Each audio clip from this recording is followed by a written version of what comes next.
Hey there, listeners. Catherine here. I am really excited to announce some bonus content we've got for you thanks to our amazing sponsor, Erath Winery.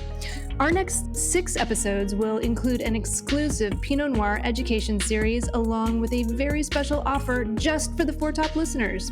So stay tuned. Not only do we have a great show for you today, but we're also going to share some news and some history that will interest everyone from casual wine lovers to connoisseurs. So sit tight and we will be back with the first installment of our Erath education series later in the episode. See you then.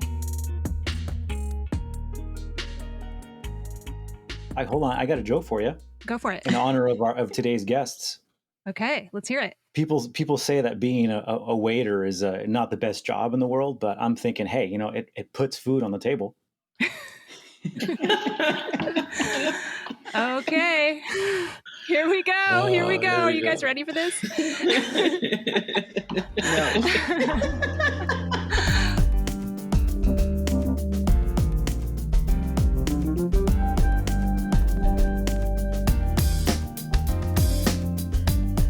Hello and welcome to The Four Top. It's a roundtable discussion of today's hot button topics in the wine and food world. I am your host, Catherine Cole, joined by co-host Martin Reyes, a master of wine, international wine consultant, winemaker, importer, and educator. Hello, Martin.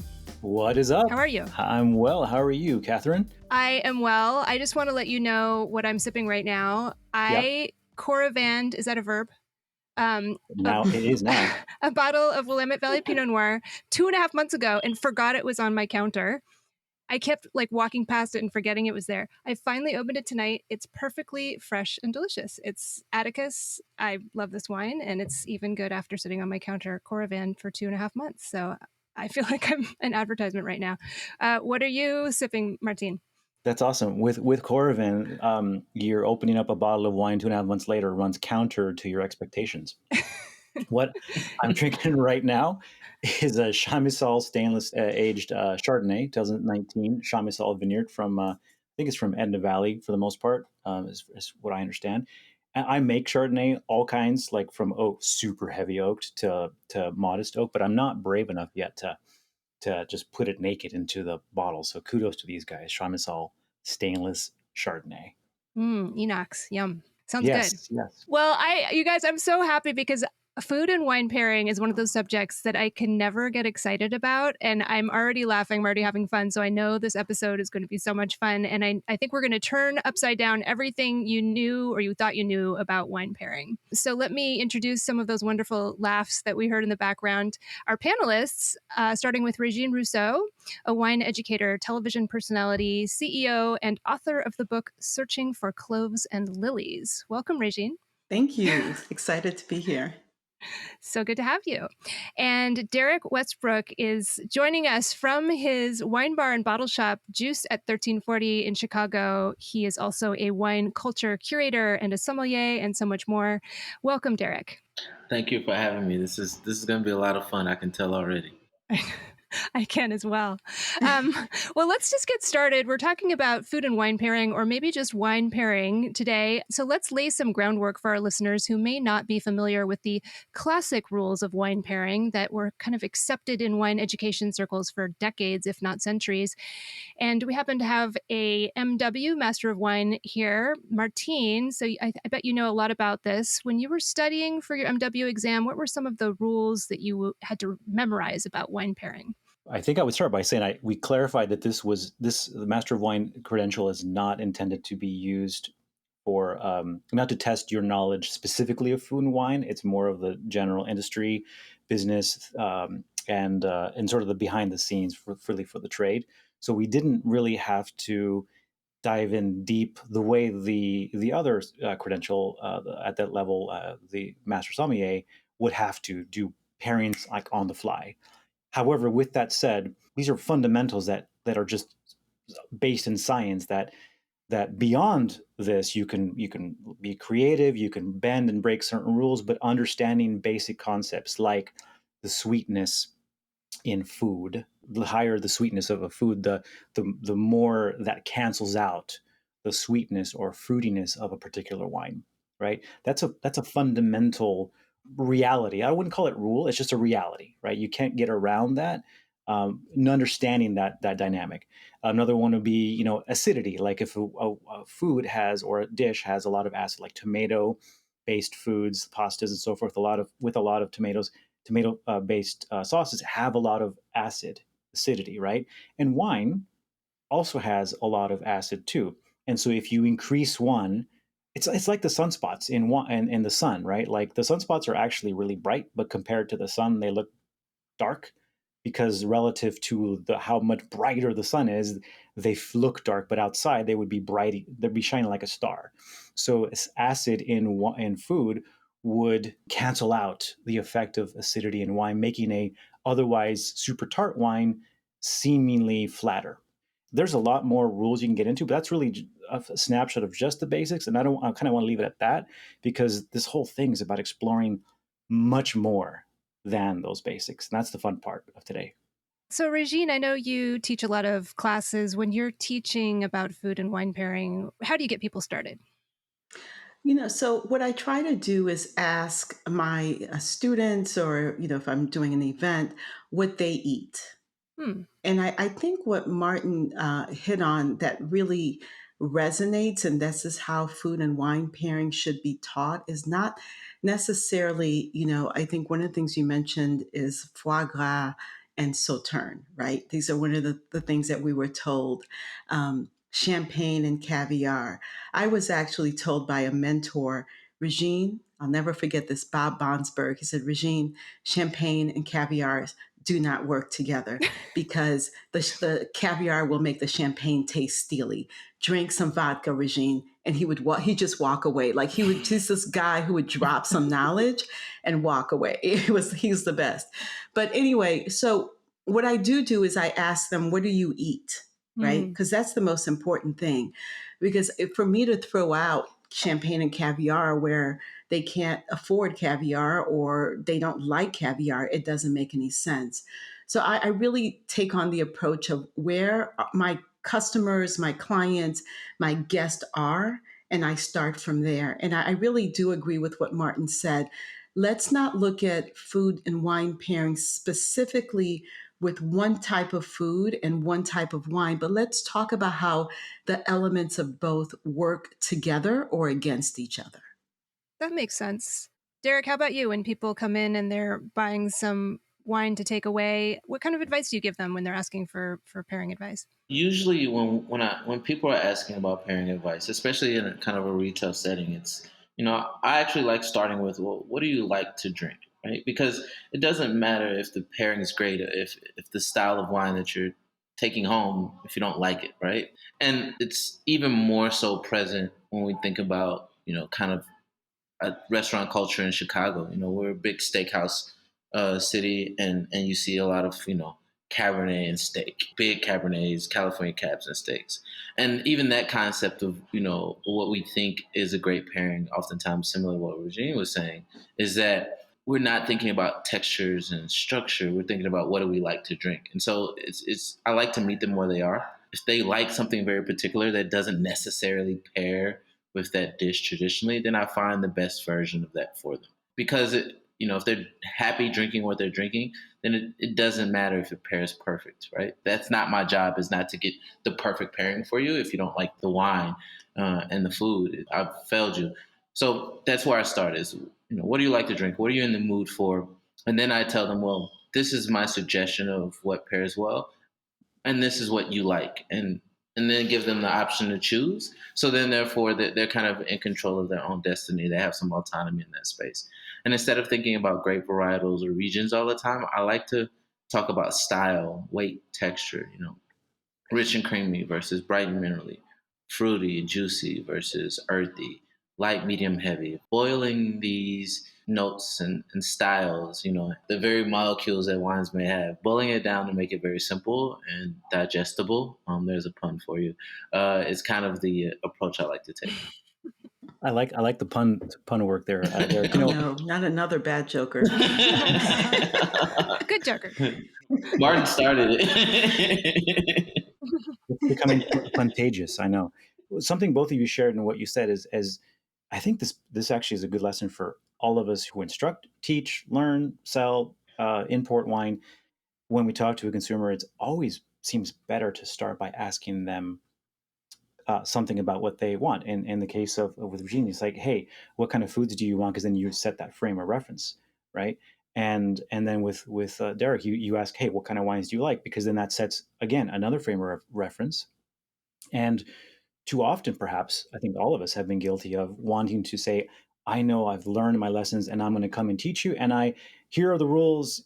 Here's the thing. And if you want to break the rules, here's how to break them, but without really knowing your audience. So when you're in an educational setting, always think about asking and leading with a question about what your audience wants, and that would be able to give us some alternatives beyond the champagne and caviar if they're not into seafood, or beyond the sauterne with foie gras if they're vegetarian, for instance, or if you're like me and you don't come from the wealthy background, you can say, you know what, I eat French fries, popcorn, fried chicken, and you're like, hey, actually, champagne goes great with that, which it does, right? And then that gives you this whole other curveball where you weren't even thinking about classics. You're thinking about everyday wines, everyday foods with fantastic wines, and maybe it's not even champagne. Maybe it's a Cremant de Bourgogne or a sparkling wine from South Africa or whatever.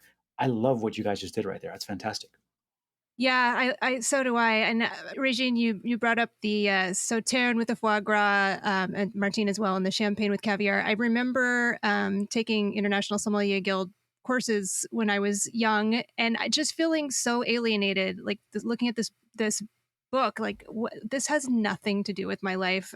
There's no way that I belong in the wine world because I don't sit around eating foie gras and caviar, nor does anyone who works in the industry. I mean, nobody could afford that, right? Right. Well, so I didn't know you studied at ISG. I did the same. And it's interesting for me, I never questioned it. I just thought, this is what you do. You eat caviar and you drink champagne, or you have sauterne and you have, and that's what I thought. And I really, until I started working with consumers and understanding that the issue was, we have built this industry to be about us, right? And to speak a language for us, the ones who went to the ISG or WSET or whatever. And when I realized that our audience didn't understand that, that's when I had to shift my perspective, right? I had to say, okay, they don't know what I'm talking about. So if I'm going to actually sell them this wine, if I'm going to introduce them to this wine that I love, I need to understand what their needs are, right? And that's when I started to think about, what do you like? And just like Derrick said, what do you drink? What do you eat? Where do you go? How does wine play a part in your life?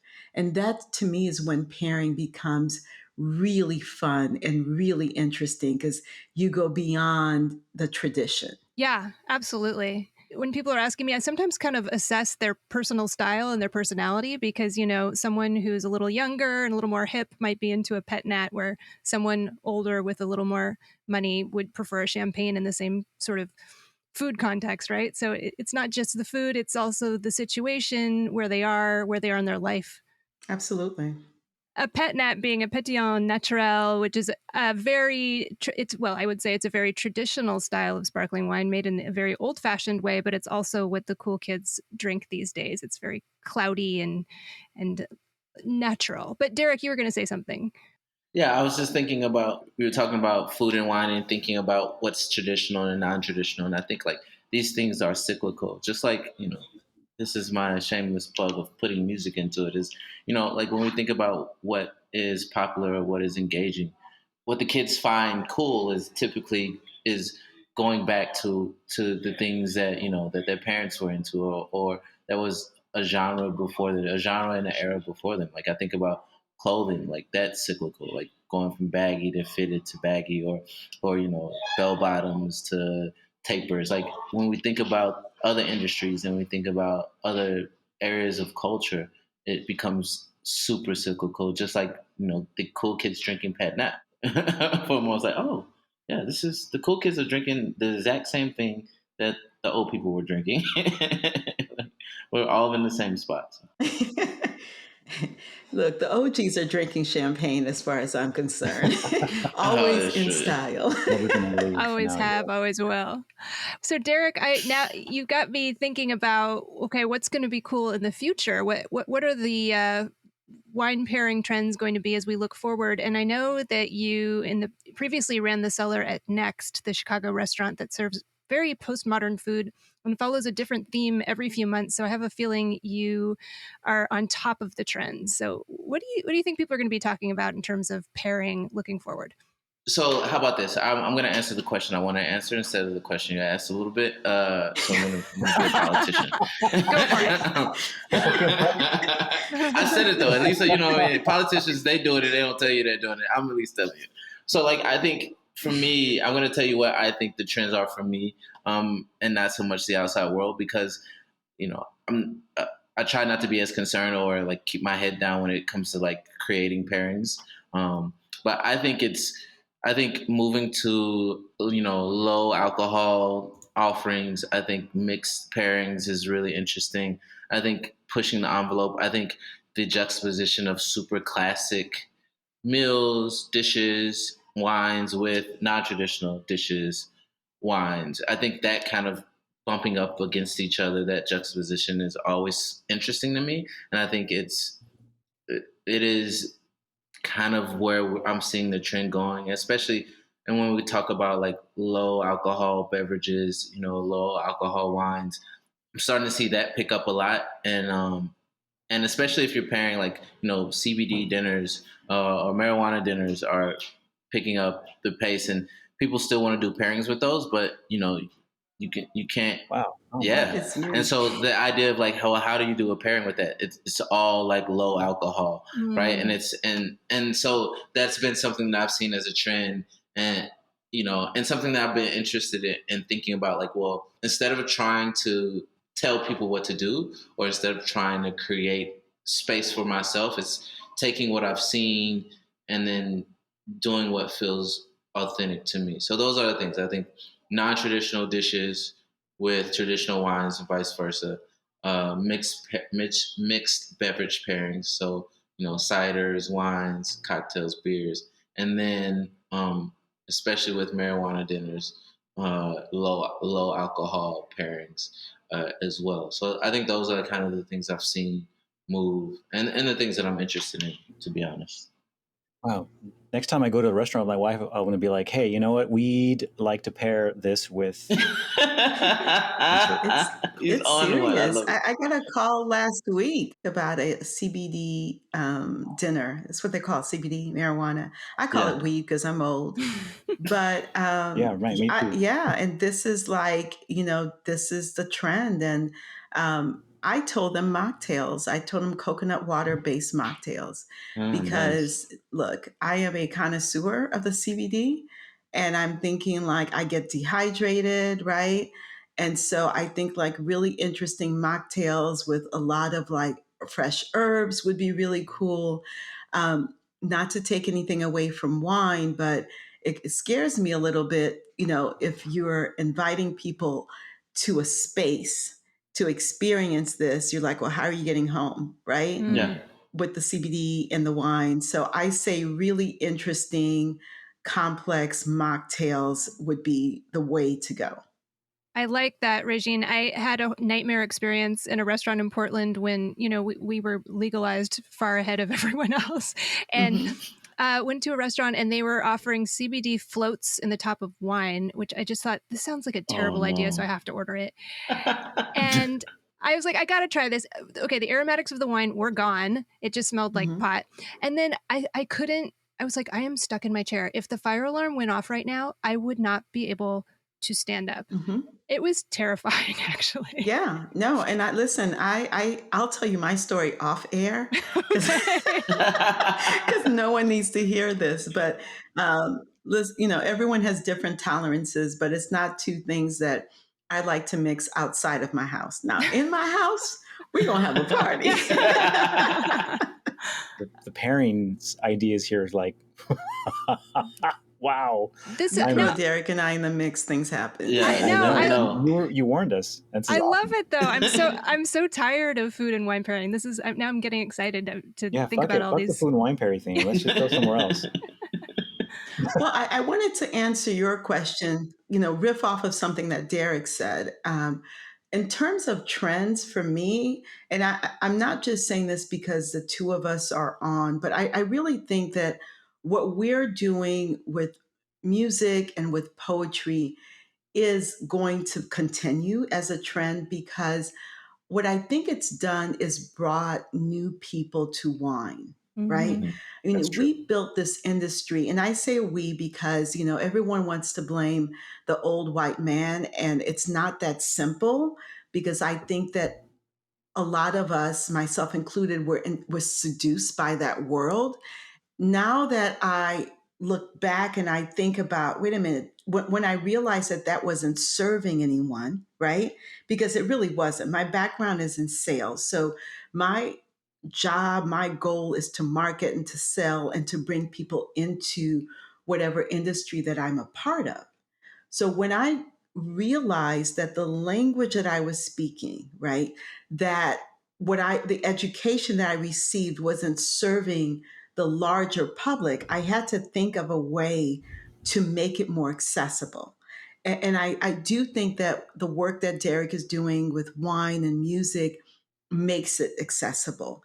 The way that I write my notes, my tasting notes, and pairing wine with poetry makes it more accessible. That's what I think. I see, a space for wine and fashion. I see a space for like wine and home decorating, right? Like, because we consume a lot of wine at home. So, like, how does the mood of your house impact the bottle that you open tonight? Things like that, I think, will bring more people into the wine space. And that's the kind of pairing that I would like to see. Yeah, I think the thing that resonates with me, or the word that keeps coming up as Regine speaks, is like culture, right? Like wine is culture. And I think for a long time, we defined culture in these very simplistic or linear terms. And I think expanding what we understand as culture, and culture being, being poetry, being music, being art, being home decor, being all of the things around us, is key to the next evolution. Like just like we talk about the next evolution of pairings when we talk about food, I think Regine is absolutely right about our abilities to expand outside of what we've seen as general pairings or what we've seen as accessible. And I think that's what's beautiful is now you get to see other artists and creatives in this space, in and around wine, in and around beverage that is ultimately more exciting than the alternative. I love what you're saying, and I want to dig deeply into this because this is what both of you are doing that really interests me is talking about music and about poetry, all these other things that are other than food. But I need to take a quick break here and say something about our sponsor. So we will be right back. Hi, listeners. I'm so excited to share with you a special Erath Winery Pinot Noir education series. This is going to happen over the next 6 episodes. We are going to learn some history and taste some delicious wines, and guess what? You can taste along with us. Erath is offering a special 4-Top 6-pack exclusively to the 4-Top listeners. You can buy these wines at a special price by going to erath.com/the4top. From the 2019 vintage, we will be tasting the Oregon Pinot Noir, the Oregon Pinot Noir Rosé, the Oregon Pinot Gris, and the new Reserve Collection Pinot Noir. Also, we will be tasting Erath's 2017 Knight's Gambit Pinot Noir and the 2015 La Nuit Magique Pinot Noir. So let's crack open our first wine right now. It's the 2019 Oregon Pinot Noir from Erath, and this wine is a screaming deal at $19 a bottle. I've got Rachel and Izzy here tasting with me. What do you think, folks? I think it's that delicious Oregon Pinot that everyone knows and loves. Mm-hmm. I couldn't agree more. It's what I usually go to, so I'm glad to be sipping it. This is typicity right here, right? This is exactly like you were saying, Rachel. This is the platonic ideal of Pinot Noir from Oregon. the taste of place. It's got that nice bee sting acidity. It's bright, it's refreshing, but it's also warm and earthy. And now for a history lesson. Oregon has always been known for its pioneering spirit, and that sense of discovery brought many viticultural explorers here in the late 1960s and early 70s, ushering in a new era of winemaking. One of the young mavericks who landed in Oregon's Willamette Valley was Dick Erath. And just an aside here, in case you're curious, that's spelled E-R-A-T-H, kind of like Earth, just move that R up a little bit earlier. So within the Oregon wine region, also known as an appellation, there's the Willamette Valley appellation, and within that is the Dundee Hills appellation. And back in 1968, Dick Erath became the Dundee Hills OG, the original, when he bought a 49-acre property, settled into an unheated old logging cabin, and set about solidifying the reputation of the Willamette Valley as a world-class wine-growing region. Well, that's it for today's little history lesson, so tune in next week for another installment of the Erath Education Series. And remember, you can taste along with us. Go to erath.com/theforetop for that special Four Top 6-pack of wines at a discount of about $40 off retail. Wow. Plus, you can save an additional 10% on that purchase if you join the Erath mailing list before you shop. Now, I just visited the Erath website, and they conveniently offer a few different ways to get on that mailing list, including scrolling to the bottom of any page on that website and clicking Sign Me Up. And then you just check your email for the coupon code and enter at checkout for that extra 10% off the already discounted price of the amazing 6-pack of wines that Erath Winery has put together for Four Top listeners. Thank you so much, Erath Winery, and now back to the show.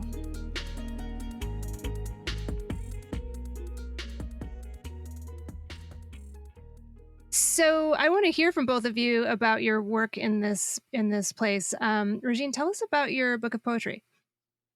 It's fantastic. Everyone should go out and buy I bought it. Buy 3 copies, everybody. 3 copies, please. Right. 330. Come on, Derrick. Help a sister out. It's called Searching for Cloves and Lilies, right? Searching for Cloves and Lilies, the wine edition. And in the book, I pair original poems with wine. So what I did, and I always give credit or praises to my mentors, the World Wine Guys, because they really gave me this idea. Mike DeSimone and Jeff Jensen.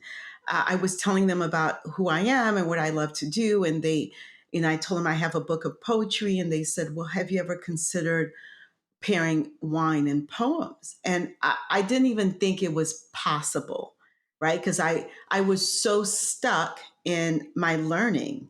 I was so stuck in this idea that you only do wine in one way and you only talk about wine in one way. And once they gave me the idea, I couldn't let go of it.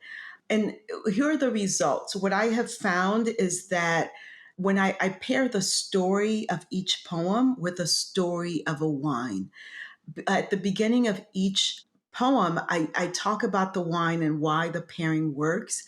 And I did a book tour, and it was amazing to see how many people who either didn't connect with poetry, connected with poetry, and then people who didn't connect with wine connected with wine through this.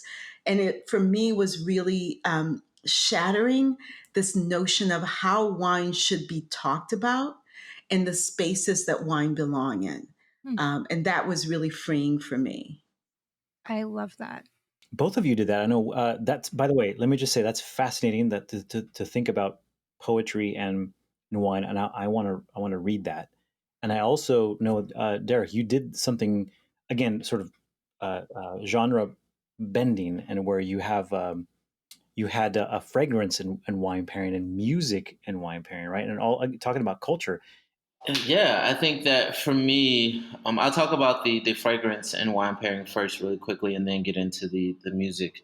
I think for me, the fragrance and wine pairing was initially the most challenging concept. It was definitely one of those situations where we wanted to work with this company. We wanted to work with Chanel, and we had some friends and some relationships. But the question was, well, how does this relate? And so I immediately saw that as a challenge, and I was like, well, I don't know, but I'm going to find out. and so what I started doing is thinking about, well, when we're doing as a sommelier, when you're taking your exam or like, as a professional, we do something called deductive tasting, and we start with sight, then we go to smell, and then we go to taste. And if we do deductive tasting right, our smell actually is the trigger point for us identifying a wine, right? By the time you taste it, you should have a pretty strong idea. And the tasting of the wine should kind of reiterate what you saw, and especially what you smelled. And so it was an opportunity for me to take that deductive tasting and say, well, I mean, if we smell these things in a fragrance, right, and we have these descriptors in a fragrance, which are very similar to the same descriptors we find in wine, then there has to be some synergy there. And so, we took some time to explore that. And so it was a lot of sitting down with the fragrance, smelling it in many different forms, and thinking about the notes that my brain thinks of when it smells those fragrances in wine. And then thinking about like the moment and space that you're in. So for instance, like, this is very simple. It's like taking something that's very woody, earthy, like a musky smell, and saying, well, what does that smell like? Maybe that's, aged Portuguese red, or maybe that's, some anything with a little bit of age, or maybe that's, Cabernet Franc from Loire Valley, because all those notes pop up in my head and saying, well, okay, if these two things, smells very similar, and one reminds me of the other, then why not pair those things together? And it, the challenge is to allow it not to be overwhelming, but that's also the fun, is maybe failing at that, and maybe trying something that feels quite difficult, but is quite fun. So that was the wine pairing with fragrances. I love that, because you're totally breaking the rules, because when we learn about wine in the industry, we're told to never wear perfume or cologne, and I love Exactly. perfume. Yeah. And so I always secretly wear I'm sorry, What? but That's yes, you? yes. You were that person. Derrick, I love that you just broke the rule. You just broke the rules, and I bet it was amazing. I'm so happy you did that. But doesn't everything great happens when we break the rules? Exactly. Absolutely. Yeah, Everything in nothing, life. right. Nothing great happens when you just stick with the rules. That's the whole, Hmm. right? Then you're within your little channel. You're absolutely right, Regine. I'll break some rules in the future here and see what I can do. Our glasses. Let's just do it right now. Right. Oh. All right, Derrick, let's hear about pairing wine with music. How do you do that? Yeah, so pairing wine with music was a bit simpler. Like intellectually for me, it was it was a little bit simpler for me, just because it felt natural. Short story long. I haven't grown up in the church as a kid, like listening to gospel music and my parents playing blues music, and having uncles who were in a gospel singing group. Like music was always around, and I can't sing. I was a bad instrument player in middle school. So like those things have always been in my atmosphere, if you will, or around. So in my orbit rather. And so the way it came about is that at the end we would taste wine. I would taste wine for a new menu. So when I was at Elizabeth, we'd be prepping for a new menu. So we'd be tasting multiple wines because there's multiple courses, and there'd be all these bottles left over at the end of the week from a new menu. And so, we would take some home, I would give some out to people, and then I'd have like 4, 5, 6 bottles open, half to 3/4 full bottles open, and it was like, well, I can't drink all these by myself. And so we play records, play music, and drink with my friends, and it kind of grew into a point where we're like, yo, like play this while we're drinking this, and now play this, and now play that, and so it kind of turned into a natural pairing of, well, what notes in this record, like whether they be high tone notes, or like cymbals, horns, or alto sax, or like even sometimes key and register, like those notes paired with bright acidity, citrus, which are the same thing, I guess. And like those minerally salinity, like all those things felt the same texturally in my brain. And so, Samples and Samples, which is the event series, came from that concept of these textures work in my brain. And if I can play these records and let you connect with these records, which are an easier introduction, then I can explain this difficult concept of wine.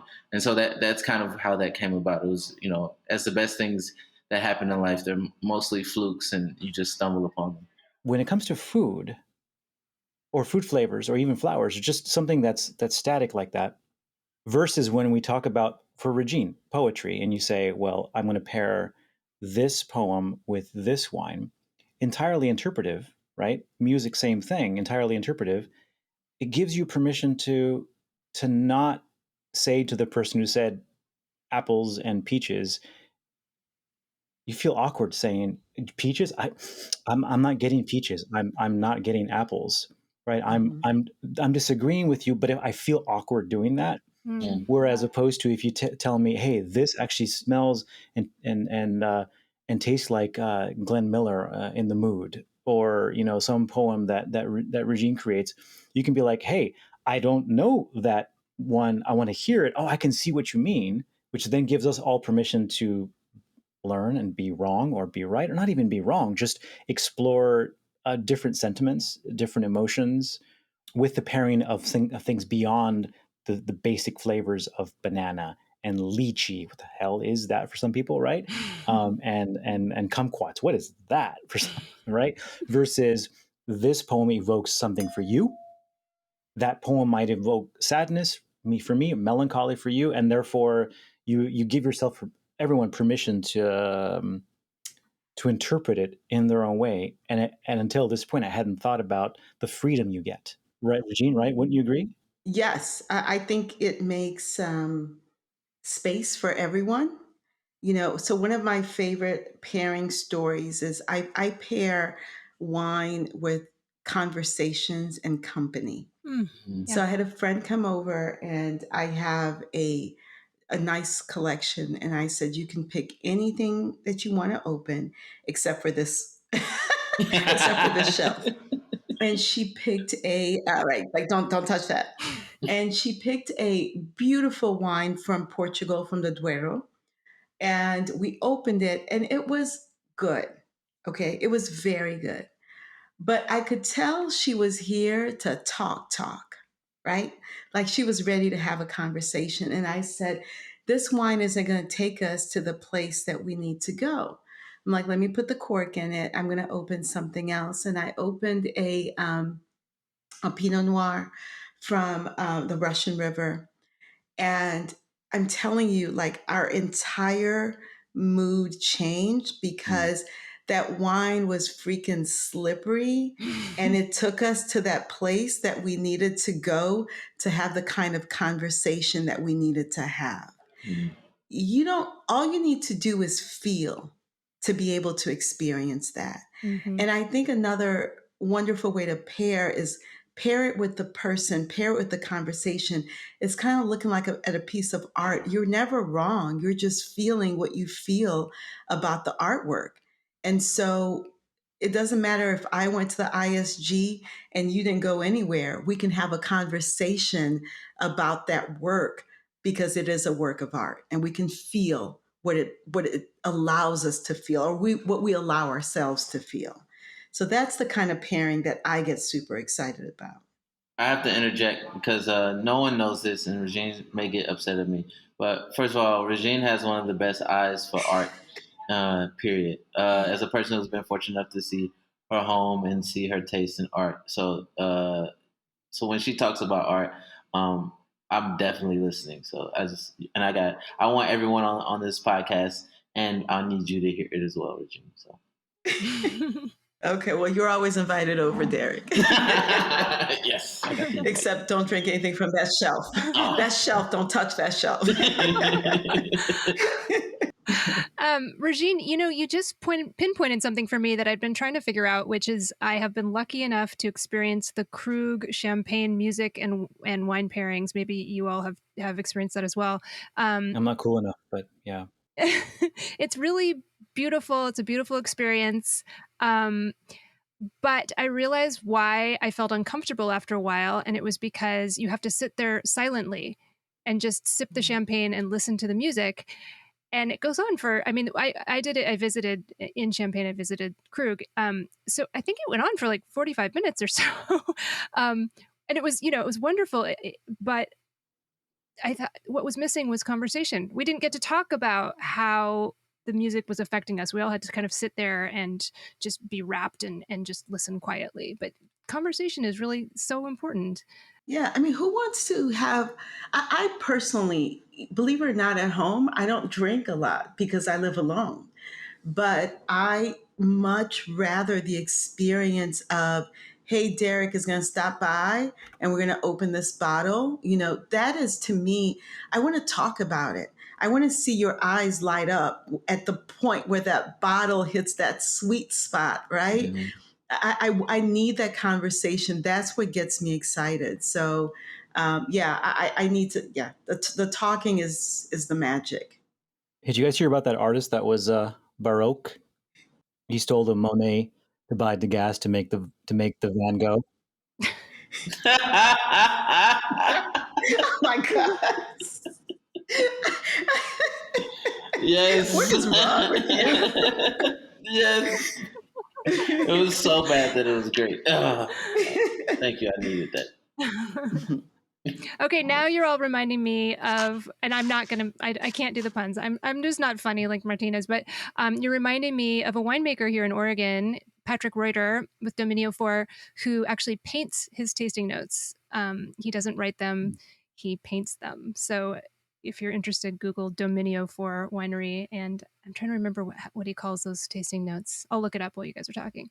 I think bringing it back to food and wine pairing, because we eat food every day and we like to think that we can drink wine every day or at least every other night, right? For health reasons, just for health reasons.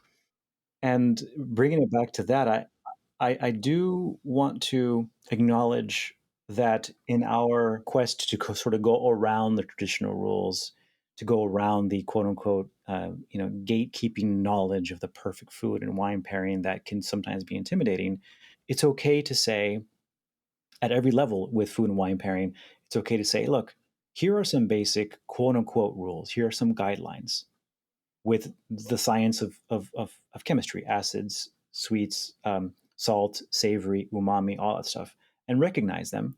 And then if you feel more comfortable moving in, if you move to a place that has cuisine in your area that you can afford, that you can try, that you can explore, that you can become educated and learn about, or if you don't, it's okay at whatever level to move up to, because there is some magic that can happen at certain levels, and at the same time there's some deep satisfaction of some of the basics, like, yeah, we just talked about them. It's a good inexpensive Zinfandel from Lodi and a burger that your uncle made with cheddar cheese and slightly overburnt crispy onions that still taste wonderful, and that both of those should be celebrated. And I just want to make sure that we give permission for every kind of expression to happen with the food and wine pairing, and to reduce and erode that potential intimidation if that's ever possible. That's kind of a generational thing. We're always trying to mitigate intimidation in wine, I think. Martin, I just want to say amen to everything that you said. I love it.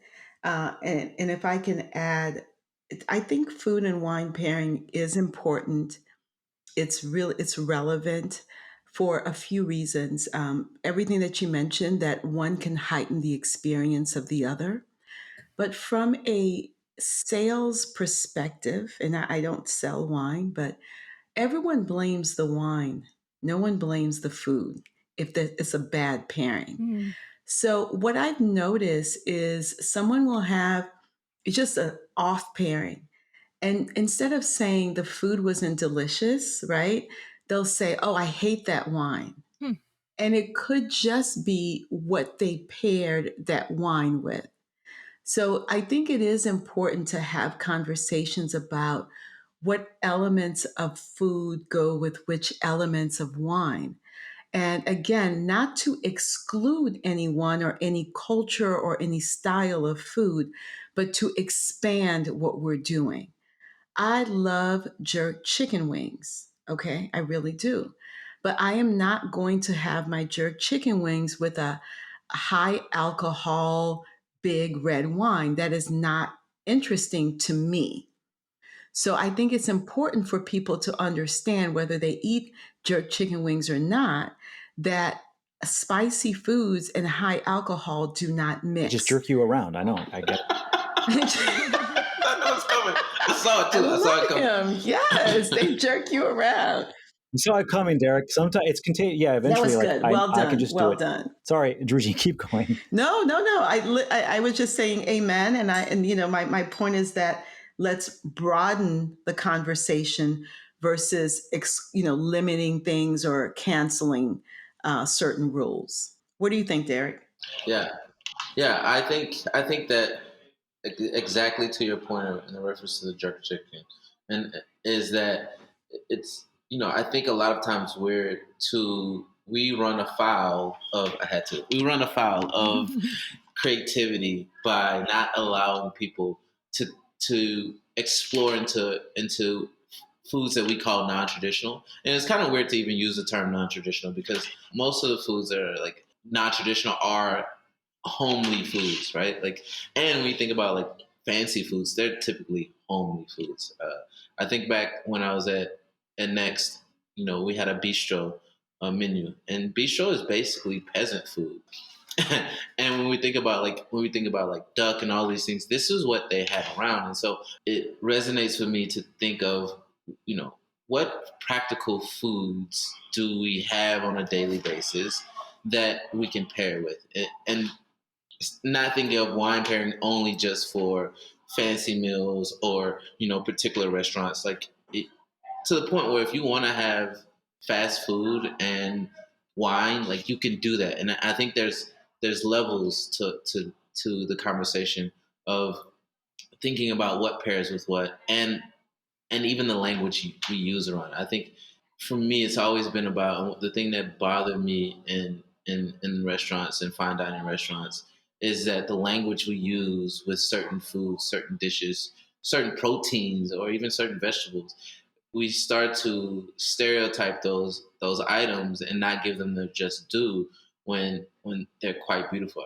For one thing, and this is the last thing, is like I remember distinctly people being really big into like fennel or into leafy greens, and now like all of a sudden people really love mustard greens. And I'm from the South, and it's like, yo, mustard greens have been fired for forever, but like why is it now important, or why is it now that we're starting to give reverence to these things? And it's like all of these vegetables from all over the world, and particularly talking about the U.S., it's like all of these have merit, and all of these deserve great pairings and deserve to be talked about when we're talking about food and wine pairings, and when we talk about a great culinary experience.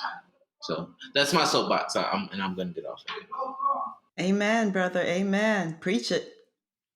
Regine, you actually mentioned that something I think you wrote or said where you part of what you do, I know, is, and you said this yourself, you explain how these concoctions, these pairing ideas, these intersects between wine and whatever you're consuming, they can be, I think I wrote it down here, they can be fun, they can be flirty, they can be poignant, they can be lingering, right? And then that recalls the fact that the context is also important. And I think back to what you said earlier with your friend who came over, right? Each pairing, or even the idea of the pairing, can change based upon the role they need to have. And it could be a conversation. It could be not just the food, but the context or the kind of event or the kind of moment. Fun, flirty, poignant, lingering. I want to go to your classes. Wow, did I say that? You make me sound so smart. Yeah. I'm fancy. I'm fancy, so fancy. Well, y'all, I am loving this conversation, but I don't want to keep you stuck to your laptops all evening. So I'm gonna sadly wrap it up a bit. But this is another fun part of our show where we have what we call our dessert course, or our dessert wine course, or maybe it's our port or Madeira course, whatever you want to call it, where we just go around and share something food or beverage related we've been enjoying lately, or just a little num-num we want to add, verbal num-num to the end of the conversation.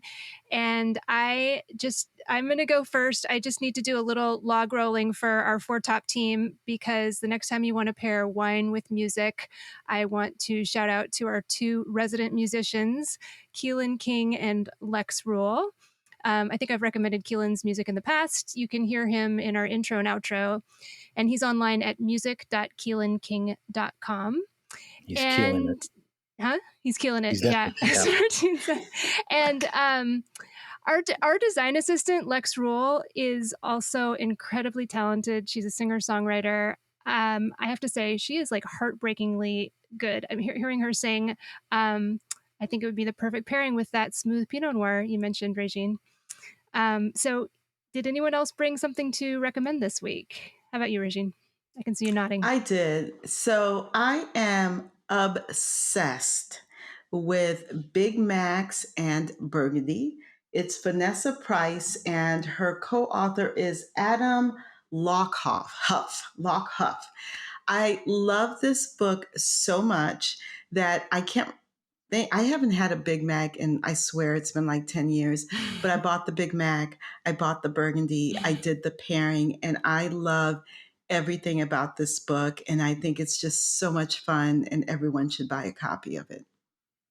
That is a great book. It's really cute. Derrick, how about you? Do you have something to share?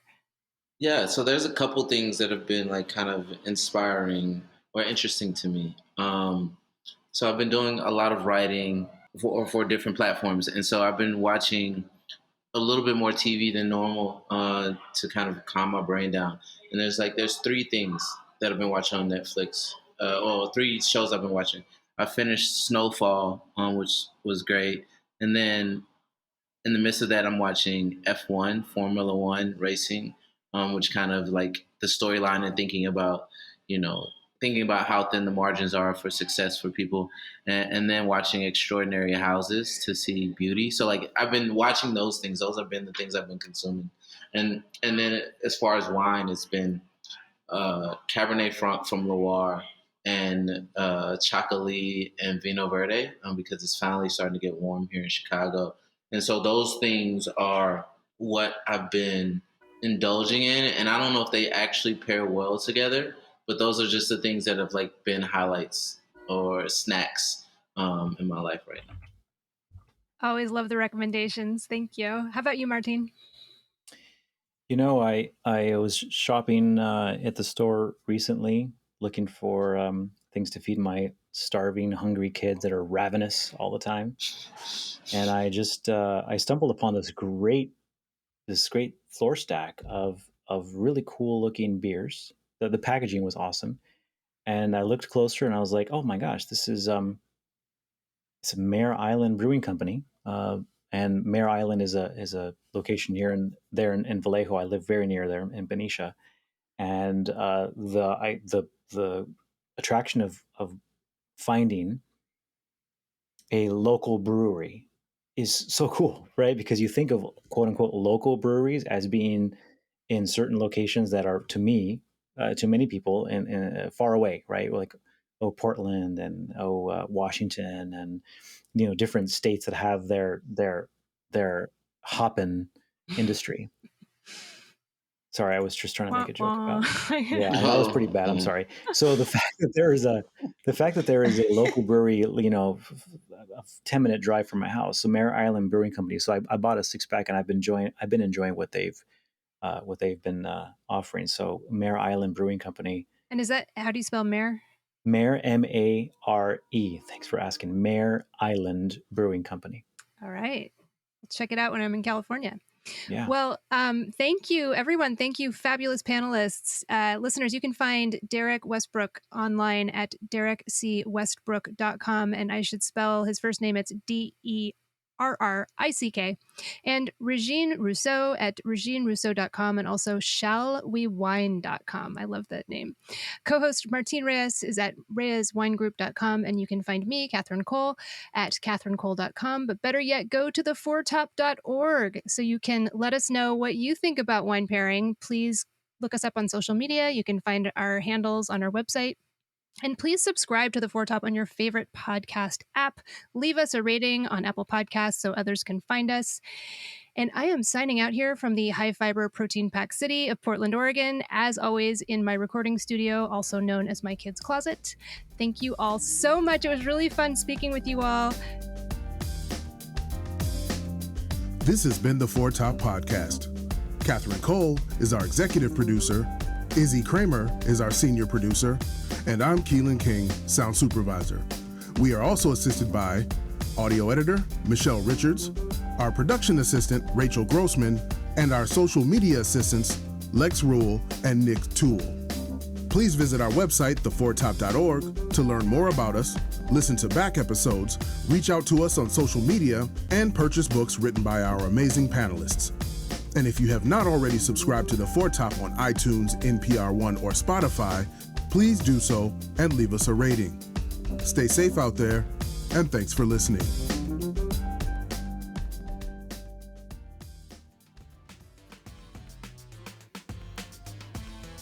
Oh, wait a minute. Are you still there? Oh, well, if you're still listening, then I need to tell you something. I need to tell you about the fabulous swag over at sparklingwineanytime.com. Sparkling Wine Anytime is, of course, your favorite new book about all things bubbly, but it is also a wonderful website designed by our team, Lex and Rachel. And we have gifts and goodies galore for you. We have sparkling wine-themed beach towels, teas, cocktail napkins, fancy wine flasks, adorable tote bags, and more.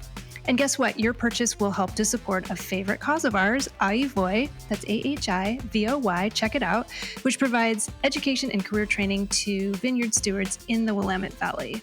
So it's a win-win for everyone, and who doesn't love sparkling wine anytime? Please head to sparklingwineanytime.com.